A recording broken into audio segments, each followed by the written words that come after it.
चलो भाई ठीक है, ये तो मजाक वाली बात होगी, लेकिन मेरा आपसे यही कहना है कि आप छोड़ना नहीं है, आपने लगे रहना है।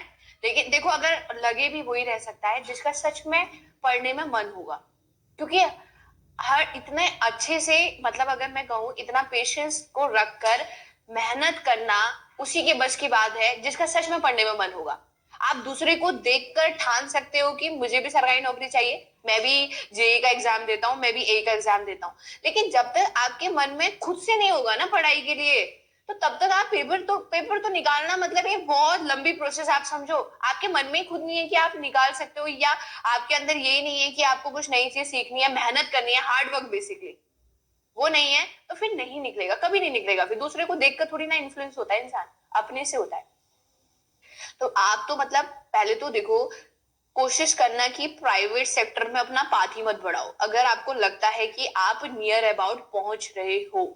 क्योंकि देखो, अपनी परफॉर्मेंस को खुद ही एनालाइज आप कर सकते हो। आप आज एसएससी जेई एग्जाम में बैठ रहे हो, आप देखो कि आप कट ऑफ से कितने पीछे हो।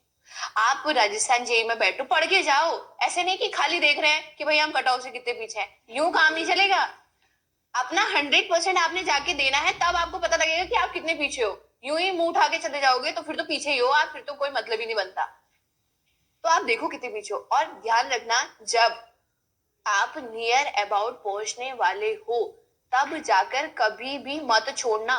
वहां पर एक कंडीशन ऐसी आती है कि या तो छोड़ दो और या तो फिर पकड़ लो, और जो पकड़ लेता है फिर उसे नेक्स्ट एग्जाम तो दे ही देता है रिजल्ट, और जो उस कंडीशन में आकर छोड़ देता है, फिर बस छोड़ दिया, फिर तो जिंदगी में कभी आप नहीं पकड़ पाओगे वापस इस लाइन को। ये है कहानी पूरी तरीके से। ठीक है, तो एक कंडीशन ये भी आएगी, अभी तो ये वाला फेस चल रहा है तैयारी वाला, एक फेस ऐसा आएगा जब आप बहुत, हो सकता है देखो, अगर आपकी किस्मत बहुत अच्छी रहेगी, लक फैक्टर बहुत इंपॉर्टेंट है, क्योंकि और नहीं है किस्मत अच्छी, देखो फिर भी टेंशन लेने की जरूरत नहीं है, हार्ड वर्क करोगे तो एक टाइम ऐसा आएगा फिर किस्मत भी साथ देने लगेगी। और नहीं दे रही अभी से, क्यों अभी तो इतनी जल्दी फ्रस्ट्रेट क्यों हो गए? देखो, क्योंकि देखो, मैं तो आपसे ये कहूंगी कि हार्ड वर्क के साथ साथ आपका लक फैक्टर भी होना बहुत जरूरी है। लेकिन आप ये भी नहीं कह सकते हो कि लक ही लक है, ये नहीं कह सकते हो कि किस्मत ही किस्मत है। किस्मत ही किस्मत होती तो फिर मेहनत ही क्यों होती? लेकिन मेहनत है तो फिर किस्मत भी साथ देने लगती है भाई। एक कितने एग्जाम्स निकाल के आप फाइनल से आउट हो रहे हो बताओ, तब तो समझ में आता है कि भाई हमारी तो किस्मत ही खराब है। एक पेपर में तो अभी फाइनल तक पहुंचे नहीं और किस्मत तुम्हारी अभी से खराब होगी, तो ऐसा है। उस टाइम में जब आप फाइनल से आउट हो गए, वैसे तो भगवान से उम्मीद करो कि जिसमें भी जाओ फाइनली मिल जाए, लेकिन फिर भी लाइफ है तो कुछ ना कुछ फ्लक्चुएशंस तो आती रहती है। तो आप जब वहां से आउट हो गए तो वहां के बाद ऐसे नहीं कर देना कि खत्म कर दो, वहीं से फिर दोबारा स्टार्ट करना है, दोबारी एनर्जी के साथ, कि फिर तो मिल ही जाना है। फिर आप वहां पहुंच गए हो ना, अपना आप लेवल तो देखो, जब तक आप वहां पहुंचोगे तो ऑटोमेटिक आपको सक्सेस है ना। फिर आगे से वहां से आपने ब्रेक कर दिया तो फिर तो कहानी बस वही होगी ना, फिर जो सबकी कहानी है, फिर इसमें से आप खुद ही समझो ना, 1% होगी तो वहां तक पहुंच पा रहे हैं, बाकी तो फिर नीचे ही है सारे के सारे। तो ये कहानी है। अब हम लोग ये बात कर रहे हैं, देखो, अब मैं आपसे यही कह रही हूँ, डीएलबी के लिए जाओ, अब किसी की मत सुनो। जिस दिन आपकी गवर्नमेंट जॉब लग जाएगी उस दिन सब फिर आप ही को ही देखते रहेंगे। किसी पार्टी वार्टी में जाओगे सब आपको ही देखते रहेंगे, किसी को नहीं देख रहा कोई, आप ही को देखेंगे कि भाई इसने सरकारी फॉर्म निकाला, सरकारी फॉर्म निकाला। समझ रहे हो आप?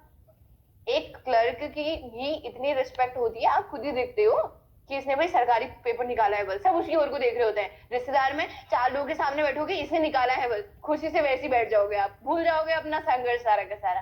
तो कहानी तो यही है पूरी। अब किसी की मत सुनो, फिर जब आपने करने की सोचे तो फिर आप ही ने करना है, कोई और तो आगे करेगा नहीं।